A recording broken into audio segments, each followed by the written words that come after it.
सगळं काय होऊन बसलंय? खरंच इतक्या दिवसात पहिल्यांदा श्वेताताईंच्या चेहऱ्यावर आनंद पाहिला होता मी. आता ही न्यूज कशी सांगायची आपण त्यांना? आणि इतक्यात काही सांगायची गरज नाही. हे बघा, मी अजित आणि हर्षितादी हॉस्पिटलला जातो. तिथे नेमकी परिस्थिती काय ते बघतो आणि मग श्वेताताईंना काय सांगायचं, तिथे न्यायचं की नाही हे ठरवूया आपण. हां, हो, नाही बरोबर आहे तुमचं, पण प्लीज आमच्या कॉन्टॅक्टमध्ये राहा सतत. हो, चला पोहोचल्यावर कळवा. हो.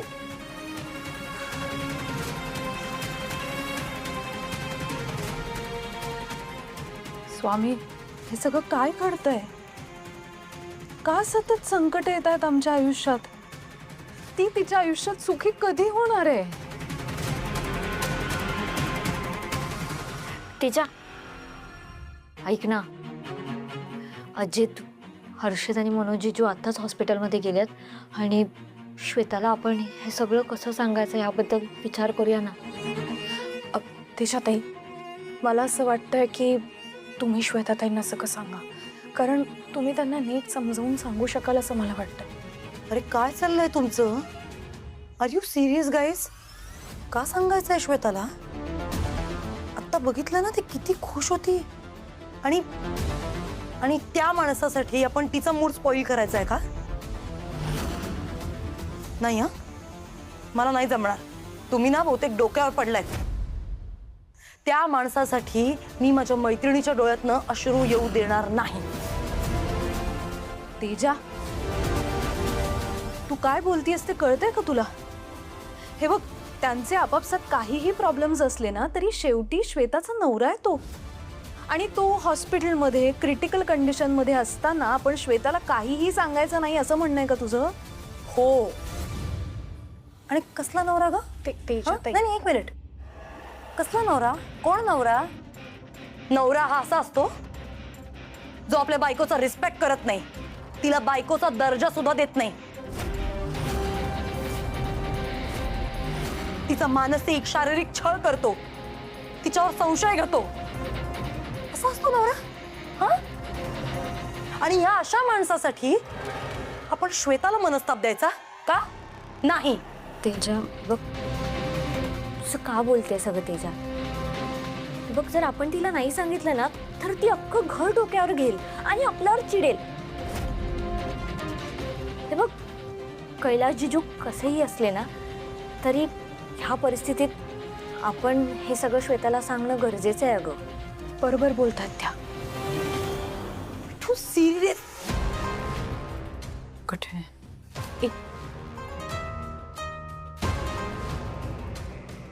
तेजाताई, हे बघा, श्वेताताईंना कैलास भाऊजींबद्दल सांगणं गरजेचं आहे, आणि ते तुम्हीच सांगा, कारण तुम्हीच त्यांना ते नीट सांगू शकाल. आणि तेजाताई, कैलास भाऊजी कसे आहेत, ते काय वागलेत, त्यांनी काय केलंय हे डिस्कस करण्याची आत्ताही वेळ नाही आहे ना. मुळातच कैलास भाऊजींना त्यांची चूक कळली आहे. ते इथे माफी मागायलाच येत होते, श्वेताताईंना परत घेऊन जाण्यासाठीच येत होते ना. मग नाही, तरीही मी सांगणार नाही. राहू दे यार, फायनली तिला सुखात राहू दे.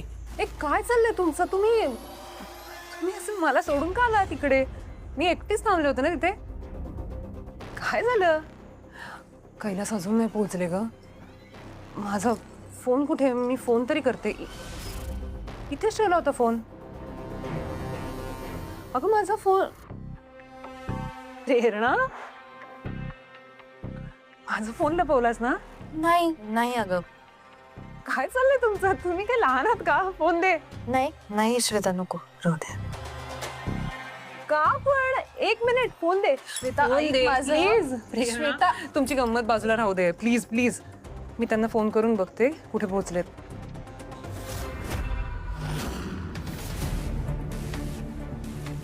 फोन स्विच ऑफ लागतोय त्यांचा.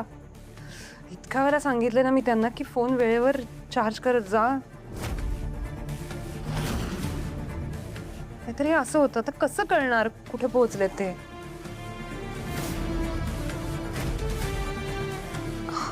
काय यार, काय असं वागतात हे?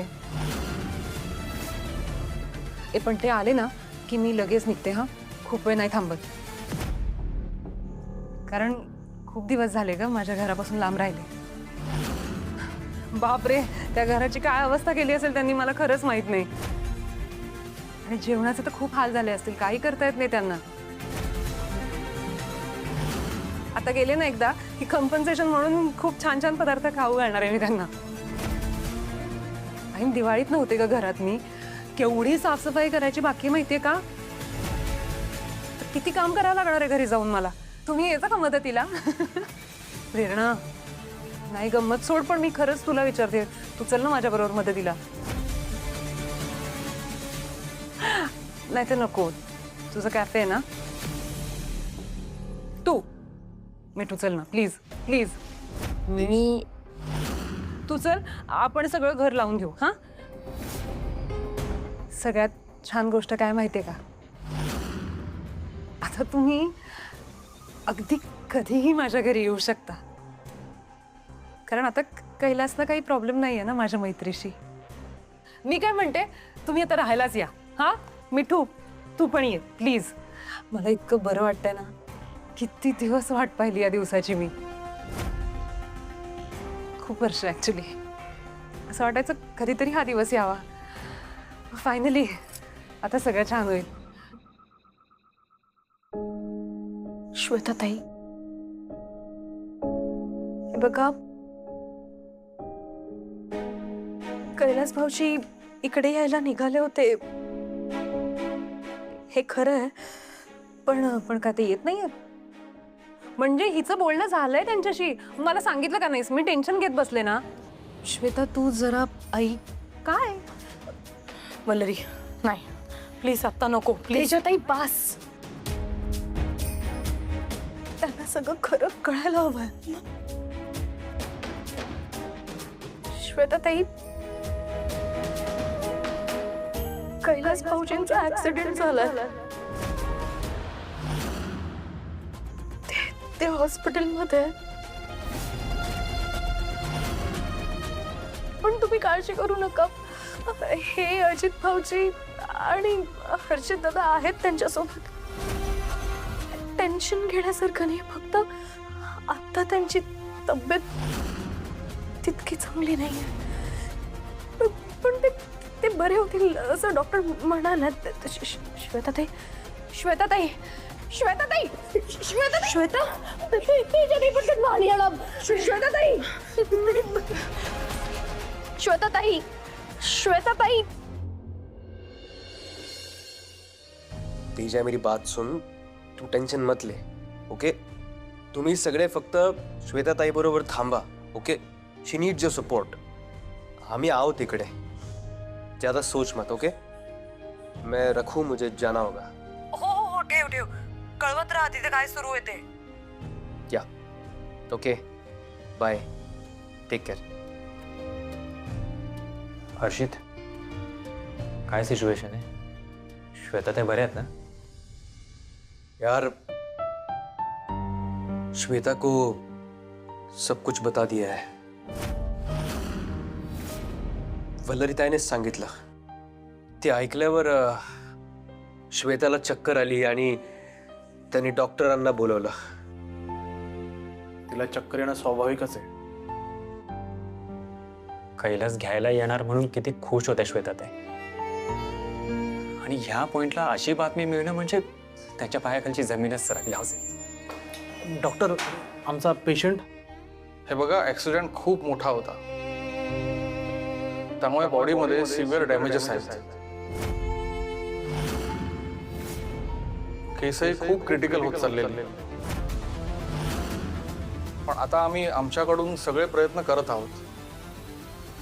But let me tell you the truth, पेशंटला वाचवण्याचे चान्सेस खूपच कमी आहेत.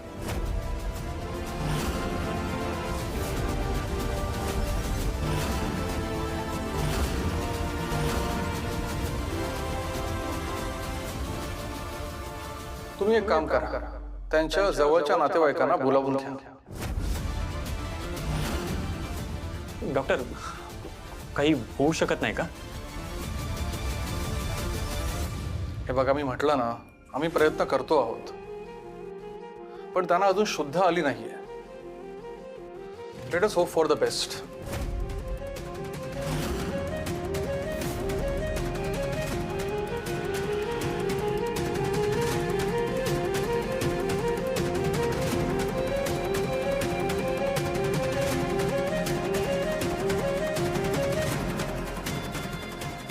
यार मैंने सोचा ही नहीं था कि ये केस इतना कॉम्प्लिकेटेड होगा. डॉक्टर जे काही बोलून गेले ना, मला टेन्शन आहे रे. कैलासला काही होऊ नये ना, हीच प्रार्थना. कैलासचा फक्त ऍक्सिडेंट झाला या बातमीने श्वेताताईंची ही अवस्था झाली. आता त्याची कंडिशन क्रिटिकल आहे हे ऐकल्यावर काय होईल श्वेताताईंचं?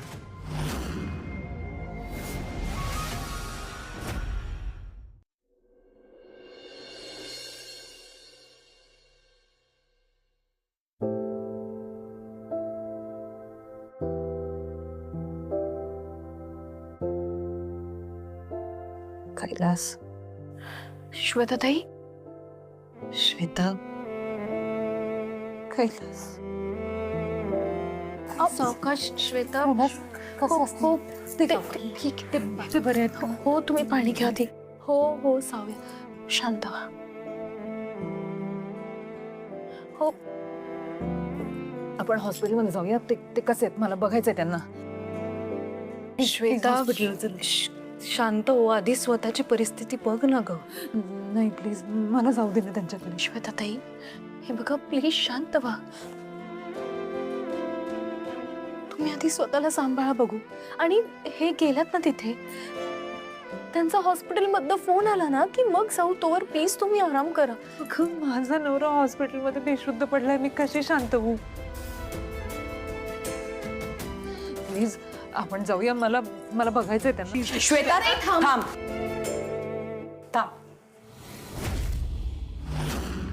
काही गरज नाहीये तिथे जायची. आणि त्या माणसासाठी तर बिलकुल नाही. अगं, एक मिनिट, मी काय बोलते नीट ऐक. विसरलीस का त्या माणसाने किती त्रास दिलाय तुला ते? अगं, तो माणूस मारायचा तुला श्वेता. भूतकाळावरनं तुला टोमणे मारायचा. त्याने तुझा मानसिक छळ केलाय.